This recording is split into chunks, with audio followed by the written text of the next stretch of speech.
K-팝 패러다임을 넘어 빅히트 엔터테인먼트의 한국형 문화 혁신에 의한 가치 창출 사례에 대해서 설명을 드리도록 하겠습니다.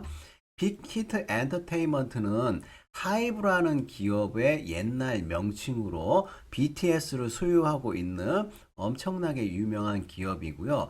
빅히트 엔터테인먼트는 2021년 3월 하이브로 회사 명칭을 변경했는데, 이 자료는 2021년 2월에 게재가 되고 그 전에 논문 작업 준비를 했기 때문에 아직 명칭 변경된 게 반영이 되어 있지는 않지만, 이 저자이인의 권상집 선생님께서 코리아 비즈니스 리뷰지에 2020 게재한 중요한 사항을 중심으로 제가 설명을 드리도록 할게요. 뒷부분에는 업데이트된 내용이라든지 재밌는 기사 사례들이 많이 있기 때문에 여러분들이 참고로 해보시면 좋겠고요.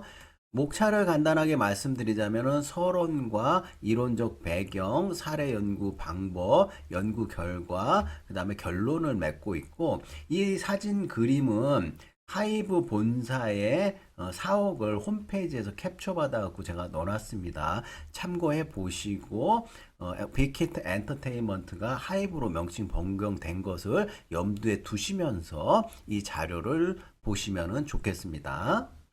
서론에서 빅히트 엔터테인먼트가 2005년도 2월 1일에 창립이 되어서 불과 5년 전부터는 SM이라든지 JYP, YG 3대 기획사의 영업이익, 순이익 합보다 큰 사업 규모를 자랑하고 있고요. 뒷부분에 이제 자세한 매출액이라든지 영업이익에 대해서는 그래프로 설명을 드리도록 할게요.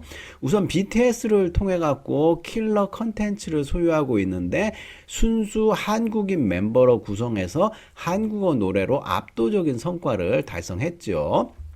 전형적인 한국어 노랫말과 한국형 문화를 강조했다. 그리고 빅히트는 독자적인 팬 커뮤니티 플랫폼 위버스를 개발해갖고 게임 회사 인수로 콘텐츠 사업 다각화에 역량을 집중하고 있고요. 독자적인 빅히트만의 가치 창출에 대한 연구의 필요성이 제기가 되어갖고 본 사례를 조사를 했고요. 한류는 국내 대중문화가 다른 나라 소비자들의 기호에 맞게 콘텐츠로 만들어져 폭발적인 인기를 얻는 현상을 한류라고 하고, 영어로는 그냥 한류라고도 하고 코리안 웨이브로 하고도 하는데, 이런 한류 안에는 K-팝 등 K-드라마, K-음식 다양한 것들이 있고요. K-팝이 인기를 끌게 된 세 가지 요인을 제시하자면은 미디어 환경이 변화가 되면서 SNS에 팬덤 형성에 효과적으로 작용을 했고, 해외 프로듀서를 기용함으로써 글로벌 음악 흐름에 대한 이해를 높이고요. 글로벌 시장 진출을 용이하게 돕는 해외 출신 멤버를 영입해서 아시아에서 손쉽게 팬들과 소통하려는 이유를 만들었고, 이러한 세 가지 요인들이 K-팝이 인기를 가지게 된 요인이다, 이렇게 얘기하고요. K-팝의 한계점을 보자면은 한국만의 독특한 색채와 특성이 아직까지 좀 부족할 수 있고, 미국 및 서구의 메인 음악 시장에서 약간 호감을 얻기 어려운 점이 있었다. 그래서 이제 빅히트는 어떤 전략을 갖고 있었냐면은 한국적 정서를 강조한 한국인 멤버를 통해서 서구에서 경험할 수 없는 콘텐츠와 스토리텔링을 강화하는데 전략을 두었다, 이렇게 말할 수가 있고요.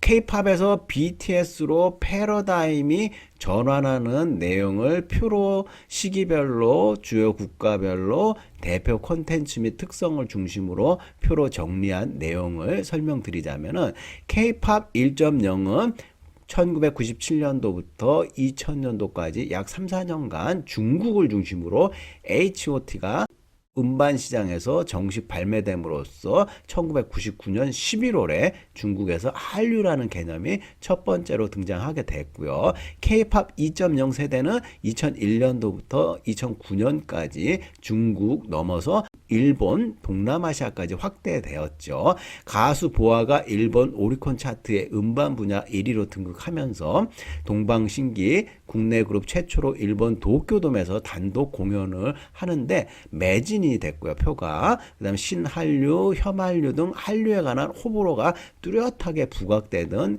K-팝 2.0 시기가 있었고요. 다음으로 K-팝 3.0에서는 2010년도부터 2016년까지 중국, 일본 넘어서 프랑스, 동남아까지, 유럽까지 이제 진출을 했는데 YG의 빅뱅이라든지 중국, 일본, 동남아시아에서 팬덤을 구축하고 SM 엔터테인먼트 자회사 뮤지션의 파리 공연도 진행을 했고요. 싸이 빌보드 싱글 차트 2위로 국내 음악의 가능성을 알아볼 수 있게 해줬고 중국에서 사드 문제로 한류 상품의 수출이 전면 금지되는 상황이 발생도 했죠. 2016년 이후에 2017년도부터 현재까지는 BTS 패러다임이라고 해갖고 중국, 일본, 프랑스, 동남아뿐만 아니라 미국을 포함해서 전 세계적인 열풍이 불어가지고 BTS가 2017년 아메리칸 뮤직 어워드에 초청도 받고 3년 연속 빌보드 음반 차트 1위를 달성하는 기염을 토했고 2020년 빌보드 싱글 차트 1위라든지 음반 차트 1위로서 BTS만의 독자적인 패러다임을 아직까지 지금까지 구축해왔고 잘 활용을 하고 있다. 그래서 국내 주요 히트곡 음악 프로듀서를 보면 BTS의 뭐 공명이라든지 작곡, 편집 이런 사람들이 있고요. 블랙핑크라든지 싸이 이렇게 가로친 사람들은 편곡 리스트에 있는 가로 이름은 해외 프로듀서를 영입해가지고 활발하게 세계화를 추진하는 것들을 표로 우리가 알 수 있고 볼 수 있다. 이렇게 얘기를 드릴 수 있어요.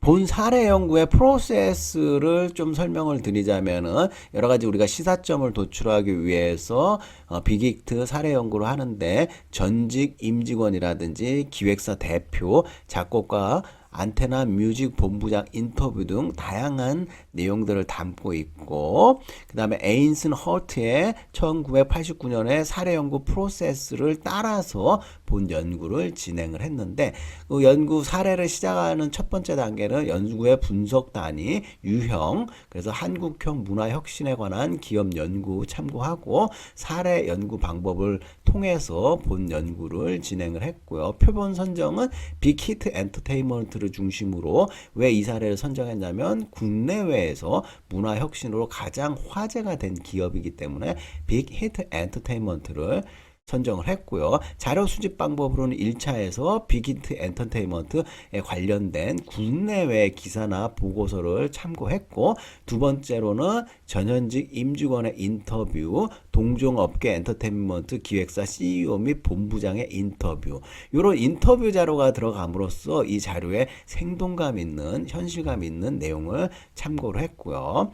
그 다음에 현장을 조사함으로써 음악산업 현장 및 사례 대상 기업을 파악을 했고 분석 기법으로는 현장 조사, 구조화된 인터뷰를 통한 정성적 시사점을 도출했다. 개념 측정에 있어서는 빅히트 엔터테인먼트의 한국형 혁신을 창출 요인을 파악하고 한국적 정서 및 스토리텔링, 한국 중심의 플랫폼을 창출했고요.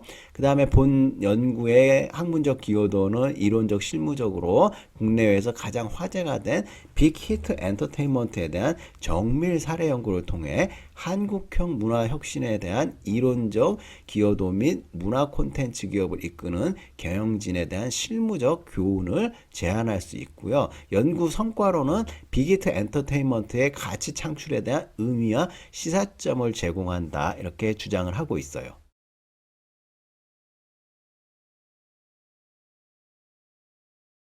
자, 이 논문이 그 사례가 연구될 시점에 최신 자료였지만 2020년도에 지금은 몇 년이 지났기 때문에 보다 최근 자료를 인터넷에서 찾아보는 것도 재미있을 것 같고요. 그 다음 뒷부분에 이 빅히트와 요즘에 그 카카오에 관련된 분쟁이라든지 이런 내용들 SM그룹 인수에 관련된 재밌는 기사 자료를 약간 설명을 드리도록 하고요.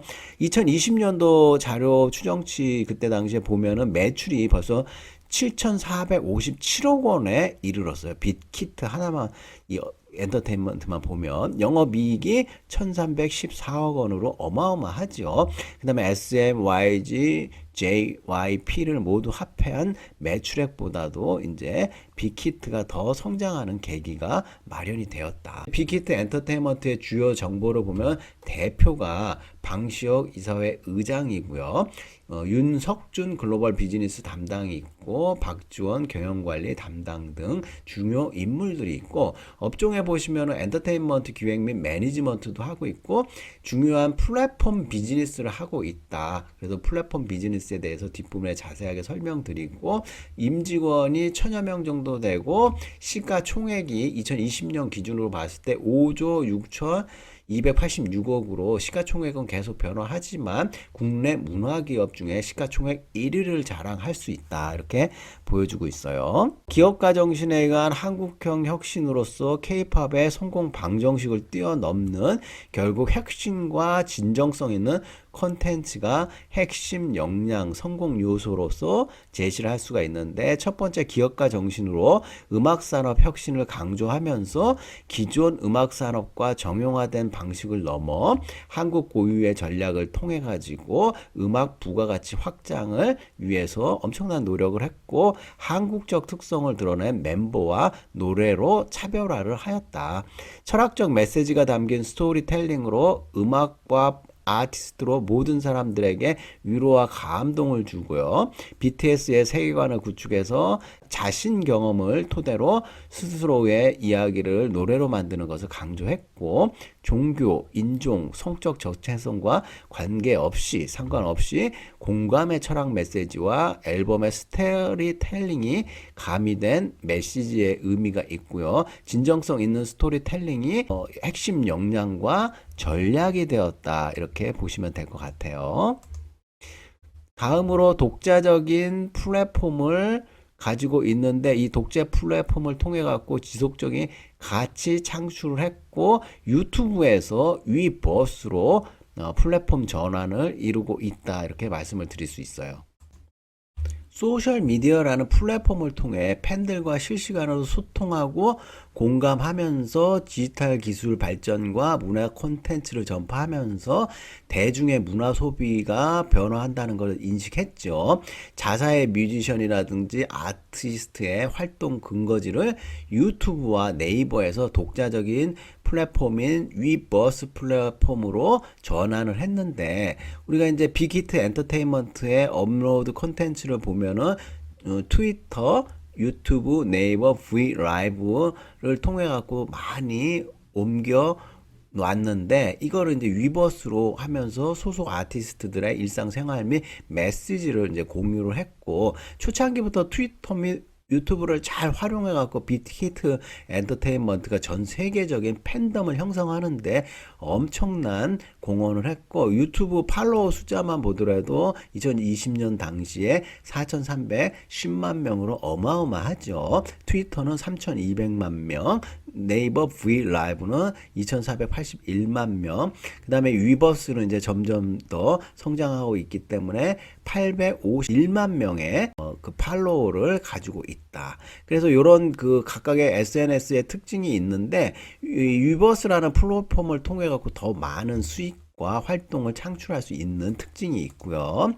그 다음에 공연의 신기원을 마련했는데 온라인 비대면 콘서트를 통해 가지고 결제, 관람, 관련 상품 구매까지 위버스를 통해 논스톱으로 진행할 수 있고 통합형 공연 사업 모델을 제시했다. 이렇게 얘기를 할 수가 있고요. 코로나19 팬데믹 상황에서 사람들이 모일 수 없는 상황에서 그 비대면으로 할 수밖에 없는데 이러한 위버스 플랫폼을 통해 갖고 공연의 신기원을 잃었고 공연 전문가라든지 경험과 소통을 강조하면서 특히 스토리텔링과 메시지로 팬들과 정서적 교감을 엄청나게 많이 했고 이런 걸 극대화를 통해 갖고 온라인 플랫폼의 독자적 노선을 통해 엄청난 수익과 가치를 창출했다. 이렇게 얘기를 할 수가 있고요. BTS의 온라인 비대면 콘서트 현장에 대한 이런 캡처 화면을 보여주고 있어요.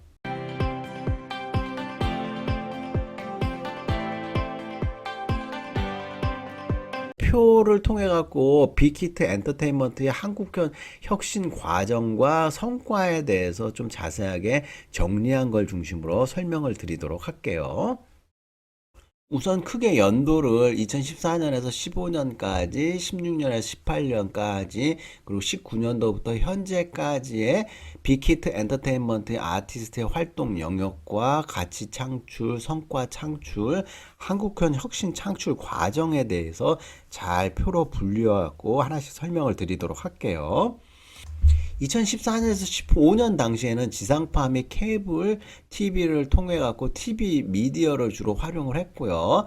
빌보드 200 음반 차트에 진입하면서 SBS 엠넷 가요 순위 1위를 달성했고 매출액이 360억 정도, 영업이익이 110억 정도의 성과를 창출했다 이렇게 얘기를 할 수가 있고 2016년에서 18년도는 유튜브 및 트위터를 통해 갖고 글로벌 SNS 확장을 했고 빌보드 200 음반 차트 1위, 유튜브 최대 조회수 1위를 기록할 정도로 엄청나게 폭발적으로 성장을 했죠. 매출액이 거의 10배 가까이 증대를 했고요. 영업이익이 또 폭발적으로 늘어나고 799억 원. 그래서 이제 비전, 전략, 콘텐츠, 시장, 조직에 관련돼 갖고 이전 그 1, 2기수를 중심으로 설명을 드리자면 과거에는 한국형 콘텐츠를 통해 음악 산업의 변화와 혁신을 주도했고요. 전형적인 K-팝 해외 진출 방식에서 탈피하고자 노력을 했고 방송보다 인터넷 플랫폼 중심 활동을 극대화하려는 전략을 갖고 있었다.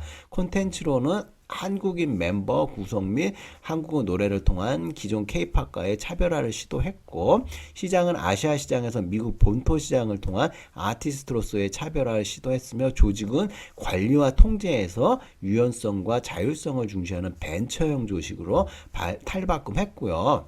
2019년도부터 현재까지의 여러 가지 영역에 대해서 설명을 드리자면은 위버스라는 독자적인 플랫폼을 중심으로 활동을 하고 국내 최초로 빌보드 100에 1위를 했으며 국내 최초 그래미상 후보도 됐고 매출액이 7,457억 원의 영업이익이 1,314억 원으로 폭발적으로 늘어난 걸 볼 수가 있고요. 세계 최고의 엔터테인먼트 라이프스타일 플랫폼 기업을 지향하면서 플랫폼을 장악하는 데 노력을 엄청나게 했고 독자적 플랫폼을 통한 비대면 공연 활성화 및 공연 및 부가가치를 통합화하려는 전략을 썼고요.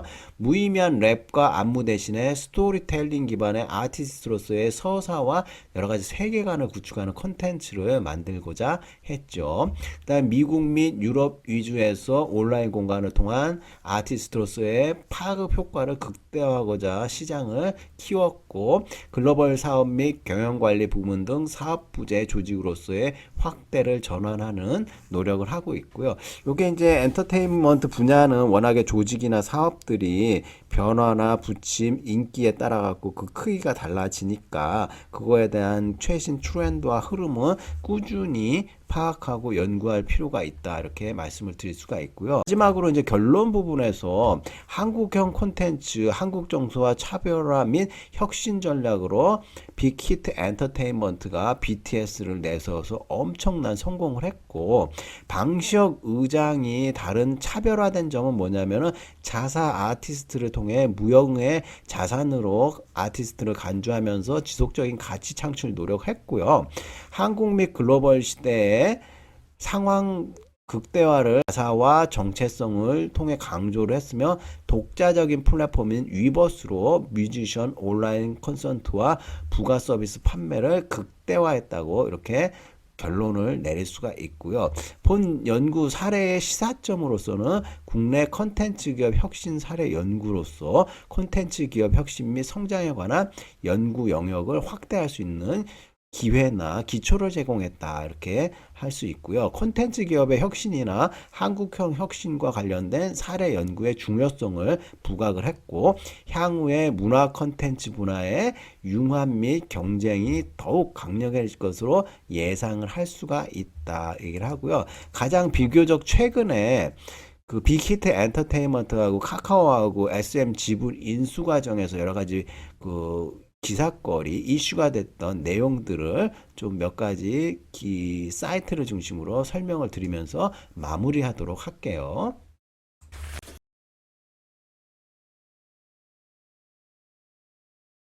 여기 홈페이지는 하이브라고 빅히트 엔터테인먼트가 2021년에 사명을 하이브로 바꿔가지고요. 요 홈페이지에서 간략하게 회사 소개와 연역 관련된 내용들을 설명을 드리자면은 하이브는 음악에 기반한 세계 최고의 엔터테인먼트 라이프 스타일 플랫폼 기업을 지향한다고 이렇게 주장을 하고 있고요. 여기 방시혁 의장이 이렇게 나와 있고 2005년도에 빅히트 엔터테인먼트를 설립하고 2021년 3월에 사명을 하이브로 변경을 했죠. 그래서 여기 CI라든지 이런 내용들이 쭉 나와 있네요.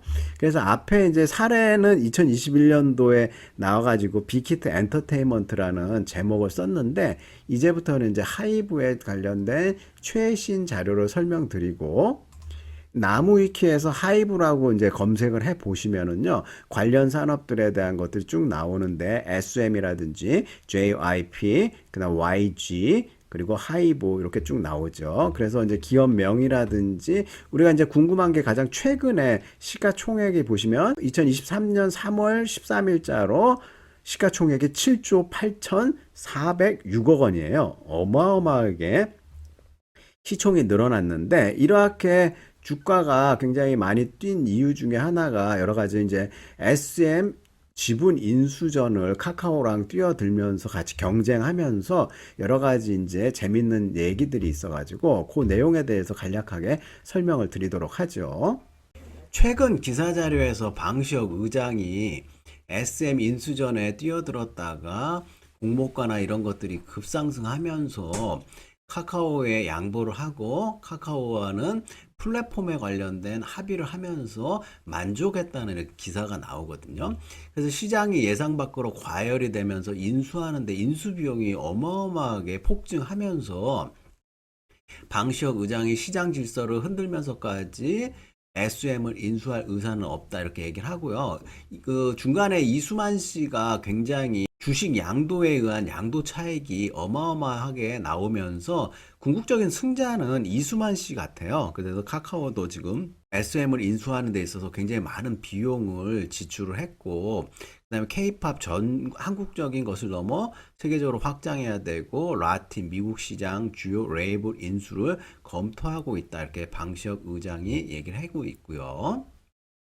자, 전자신문 기사에도 하이브, 카카오, SM 인수전서 플랫폼 협력을 향후에 어떻게 할 것인지, 그리고 하이브, 카카오 간의 SM 엔터테인먼트 인수전이 경영권과 플랫폼을 주고받는 것으로 합의된 가운데 K-팝 팬들과 엔터테인먼트 업계 시선을 이들 간의 구체적인 협력을 어떻게 할 것인지에 쏠리고 있다. 이렇게 해서 최신 기사를 우리가 볼 수가 있고요. 이번 자료는 K-팝 패러다임을 넘어 빅히트 엔터테인먼트의 한국형 문화 혁신에 의한 가치 창출이라는 자료를 설명을 드렸는데 이 자료가 2021년도 2월 자료 퍼블리시 된 건데 이 2021년 3월에 빅히트 엔터테인먼트가 하이브라는 회사 이름으로 변경을 했고요. 그거에 따른 시사점이나 내용들을 여러분들한테 소개해 드렸고 향후에 있어서 하이브 중심으로 주가라든지 재밌는 SM 인수 사례를 위한 뛰어든 내용 그런 것들을 좀 관심을 갖고 보면 좋겠습니다.